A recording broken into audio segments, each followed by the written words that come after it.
नमस्कार, मी संजय देशमुख, रुद्राक्ष dB cooperative consultancy आणि Deshmukh legal associate private limited मुख्य कार्यालय आमचं पुण्याला आहे।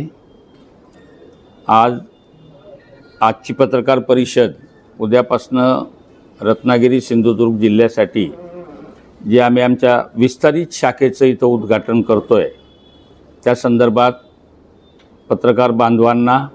तुमच्यातर्फे समाजाला एक मेसेज जावा म्हणून तुम्हाला आमंत्रित केलं व तुम्ही सर्वप्रथम आमच्या आमंत्रणाला मान देऊन इथं आलात त्याबद्दल तुमचे खूप खूप धन्यवाद। थोडं विस्तारानं सांगायचं म्हणलं तर कोऑपरेटिव्ह कन्सल्टन्सी आणि लीगल असोसिएट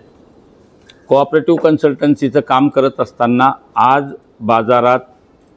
कोऑपरेटिव्हची काम करणारी जेवढ्या संस्था आहेत त्यांचं रजिस्ट्रेशन ते डीम कन्व्हेयन्स या दोन बाबींकडे जास्त भर होता। मुळात कोऑपरेटिव्हचा मूळ आत्मा हा लेखापरीक्षण म्हणजेच ऑडिट आहे। या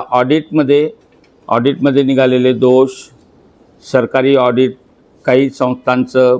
सभासदांनी केलेल्या तक्रारीमुळे लागलेलं ऑडिट, अशा प्रकारच्या ज्या समस्या हाऊसिंग किंवा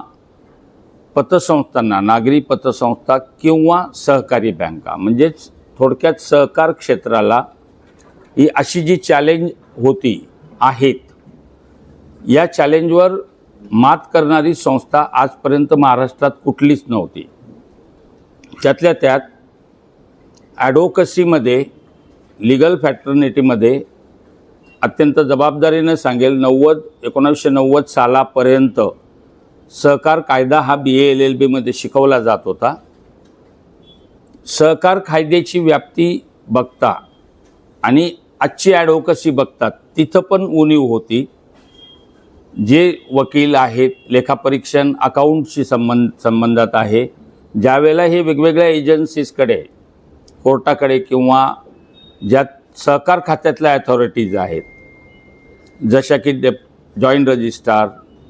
किंवा रजिस्ट्रार यांच्याकडे जेव्हा ही लोक यांची मतं मांडायला जात होती ती प्रॉपर मांडली न जात असल्यामुळे 30-35 लीगल वकिलांची टीम तयार करून त्यांना सहकाराबद्दल पूर्ण याचं ज्ञान देऊन आज गेल्या 5 वर्षापासून पुण्यापासून सुरुवात करून नवी मुंबई, ठाणे, पालघर, बँड्रा, रायगड, नाशिक, छत्रपती संभाजीनगर आणि आता वालावलकर परिवाराच्या स्नेहानं त्यांचा मुलगा सोहम याच्यासाठी म्हणून एक्सटेन्शन ऑफिस उद्या सकाळी जिल्हा उपनिबंधक रत्नागिरी सिंधुदुर्ग डॉक्टर सोपान शिंदे यांच्या हातून आम्ही तुमच्या सगळ्यांच्या सेवेसाठी संपन्न होत आहोत।